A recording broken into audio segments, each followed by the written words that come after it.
Hello, everyone. Today's story will take you deep into the shadows of the night, where empty hallways whisper secrets and unseen eyes are always watching. Imagine walking alone through a building where every shadow moves on its own, and every sound could be your last warning. Stay with me, because these are four true night shift horror stories that will haunt your thoughts long after the lights come on. The night has a way of transforming familiar places into landscapes of unease. Corridors that seem mundane by daylight suddenly stretch and twist in the darkness, shadows pooling in corners where they should not exist. Fluorescent lights hum overhead, a dull, constant noise that echoes through empty halls, amplifying every footstep and creak. In one building, the air felt unnaturally cold, pressing against the skin like an invisible weight. Every door that closed behind the wind's draft seemed to linger longer than it should, slamming softly, almost intentionally. Walls, blank and unremarkable during the day, now seem to watch, their surfaces taking on shapes that vanish when approached. The imagination of the mind, hungry in the silence, begins to fill in these empty spaces. A simple stack of boxes becomes a looming figure. A coat hanging on a hook stretches into a faceless silhouette. Eyes strain to find patterns in the darkness, searching for reassurance and finding none. Each night stretches endlessly, the hours distorted, making seconds feel like minutes, minutes like hours. In one office, a faint whisper echoed down a hallway where no one should have been. The sound was so subtle that it could have been mistaken for the wind, yet it carried a weight, a cadence that was deliberate enough to freeze movement mid-step. Shadows flickered across the walls, not aligned with the motion of the lights, and objects seemed slightly displaced when attention returned. A chair might be closer to a desk than before, or a door left slightly ajar despite having been closed. These anomalies accumulated, creating a sense of intrusion that could not be explained rationally. CCTV cameras captured fleeting glimpses of shapes that vanished before a closer look, always present yet always absent. The mind strains to make sense of the impossible, seeking logic in the irrational, but logic is a poor ally in the depths of night. Fear becomes tactile, pressing against the body like a heavy blanket, its presence unrelenting and patient. Every step forward is measured, every sound magnified, as if the darkness itself is listening. Even breathing seems amplified, each inhalation a reminder of being awake and alive in a world that feels suspended. Some nights bring an almost oppressive stillness, the kind of silence that makes every minor noise reverberate. The hum of machinery, the drip of water from a faulty pipe, the distant creak of an elevator, all take on disproportionate importance. They are no longer incidental, they are signals, warnings, signs of unseen movement. In one hospital, the beeping of monitors, normally mundane, became a discordant orchestra, each tone a jarring interruption to the night's fragile calm.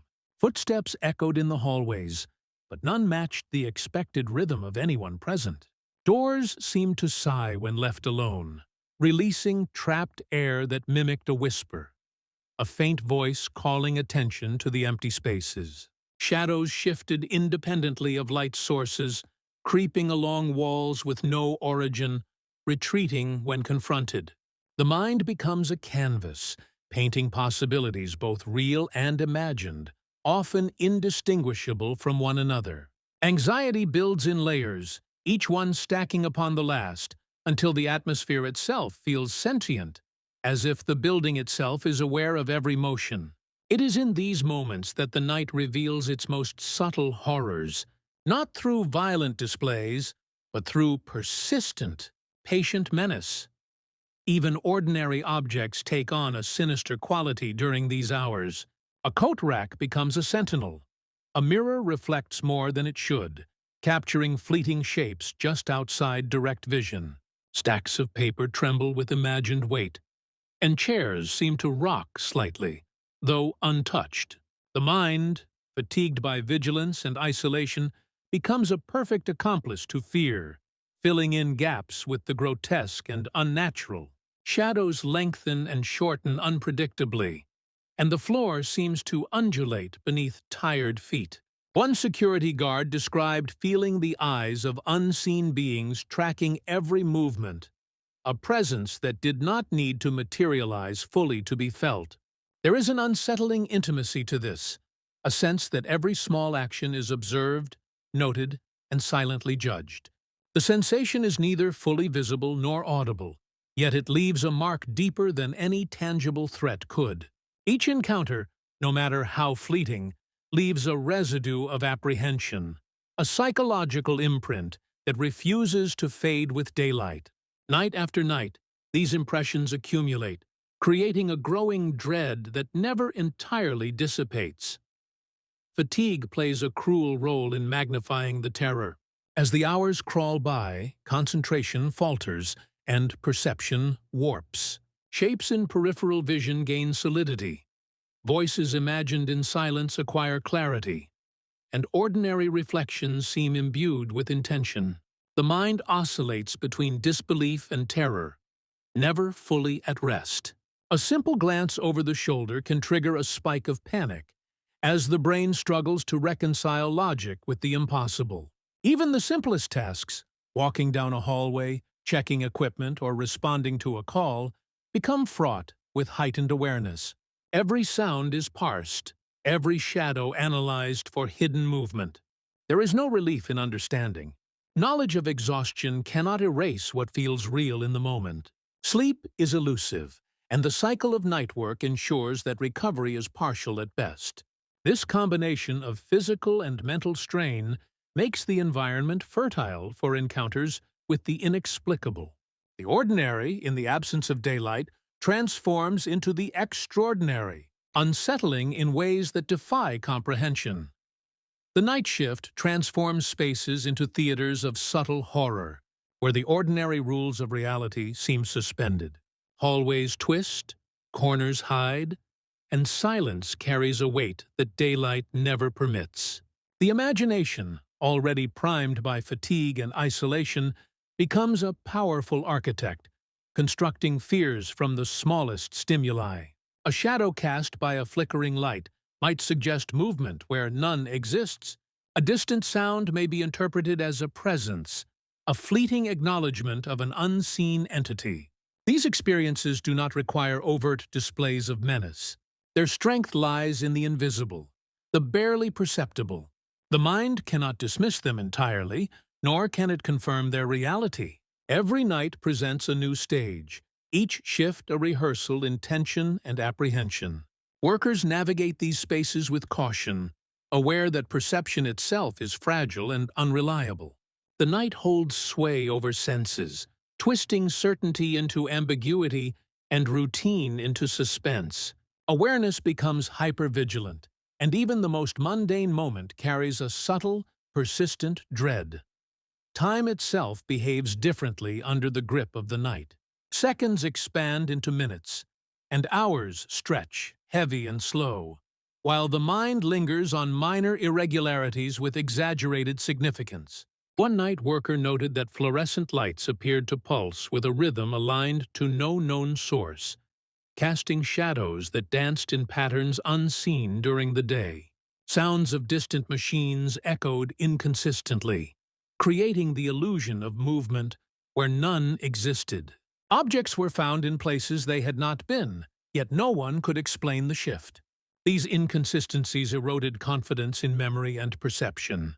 The environment becomes a puzzle, every anomaly a clue to a narrative that may not exist.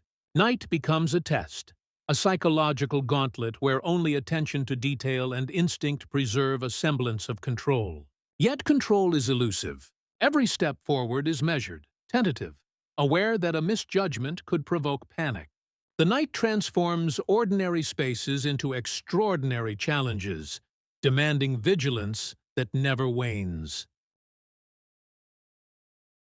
The human response to these experiences is a mixture of fear, awe, and resignation. Encountering the inexplicable teaches humility, revealing the limits of understanding in environments stripped of familiarity. Workers describe an acute awareness of vulnerability, a sense that any misstep could provoke consequences beyond imagination. The mind, primed for rational interpretation, is repeatedly confronted with events that defy logic.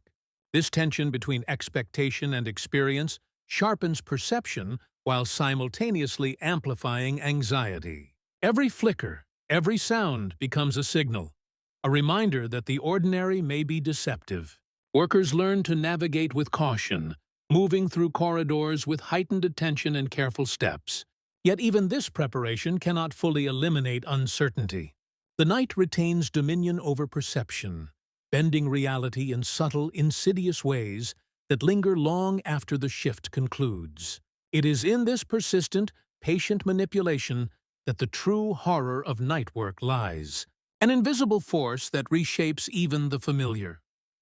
By the time dawn approaches, a tentative relief emerges, yet it is accompanied by lingering unease. Shadows retreat, but their memory persists, etched in the mind with vivid clarity.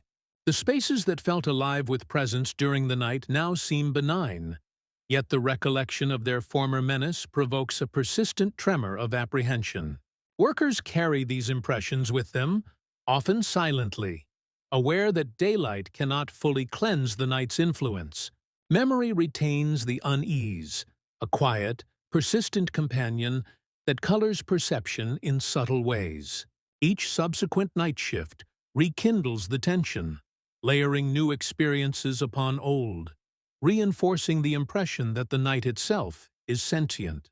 Ordinary places become sites of extraordinary tension, where unseen forces manipulate perception, patience, and awareness. The residual fear lingers, shaping behavior and thought patterns long after the fluorescent lights have flickered off. The night proves that even in the absence of overt threat, terror can manifest with quiet persistence, lingering in the corners of both building and mind, waiting patiently for the next hours of darkness.